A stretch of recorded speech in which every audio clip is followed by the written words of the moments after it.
hasn't anybody else just made Bitcoin? Huh? Why hasn't anybody else just made another version of Bitcoin? Well, there's a lot of people who tried. I mean, there's people who say that they created Bitcoin. No, not like that. I guess what I'm saying is like just create a limited number of them. No, they did. And what, it just didn't They take all off in were- the same way? No, there are. It's when you think of like tech innovation, the true innovation is where all the value accrues, right? So it's like a lot of times people use the terminology 0 to 1. Like it's the actual innovation is where the value is. And so that's what Bitcoin did. And you have to remember too, like now if somebody launched a coin, there's like every degenerate in the world is like looking around on the internet, like, well, who got the coins? Where are the coins? Where's the new coin, right? So you're attracting people who are like more mercenaries than missionaries. In the early days of Bitcoin, at first there was no price. There was no exchange. There was no anything. Like people who wanted it were like They believed super in the technical. technology. They Interesting. got it. They mined it. Yeah, and they were then missionaries, right? Bought it, drugs on the internet with it. That was the game.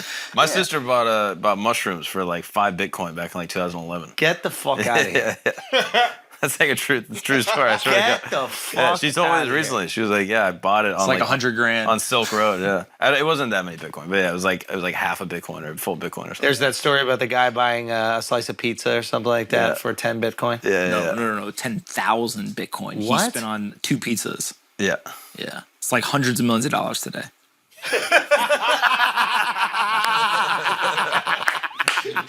We have zero compassion.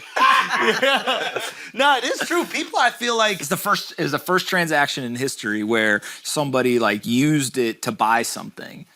He like went online. He was like, "Yo, if I send someone Bitcoin, like, will you get me a pizza?" And I think if I remember correctly, they like called a Domino's or whatever pizza place in his hometown and was like, "Will you bring this dude a pizza? I'll pay for it." And then they sent him the 10,000 Bitcoin. wow. Crazy. Does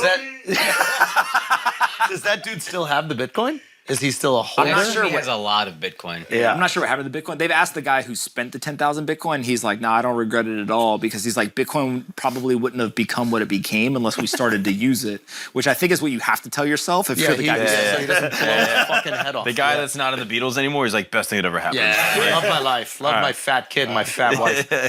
Bitcoin's down. Yeah. Are you buying more? I have been buying more. I'm always going to buy more. And it's just like nothing about Bitcoin has changed. I didn't sound as confident as you were in my head. Listen, Yo, it's a different confidence, bro. I'm in like the different 11th. confidence, I'm bro. in the 11th round of a 12-round fight. I've been getting punched all year, right? And I'm like, yo, man, I'm still here. All right, let's go. Whatever.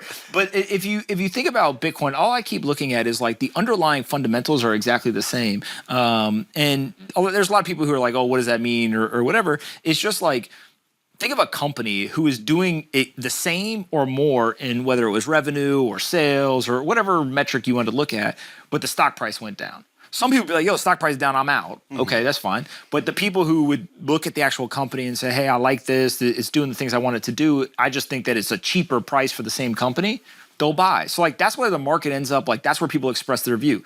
There's a lot of people buying because there's 2 stats that just blow my mind. The amount of Bitcoin in the last 12 months that hasn't moved is almost 70%. So 70% of the Bitcoin people are holding, even though the price went down 75%. So people believe it's going back up. They're not fucking selling, right? They're not moving it. So like that's an interesting stat. And then the second one is on chain, like on the blockchain, you can see the wallet addresses with 0.1 or 0.01 Bitcoin. So think a couple $100 to a couple $1,000. The number of those wallets keep hitting all-time highs, meaning that it's not Wall Street guys buying. It's like the small little people are saying, hey, I buy $20 every week. Now I've got $200, $300, $500 worth of Bitcoin, right, in this wallet. And so, like, I think that those are signals that there is some portion of the kind of holder base or the Bitcoiners that just, they're still buying. It's just not, hundreds of millions of dollars like we saw with the Wall Street guys were coming in.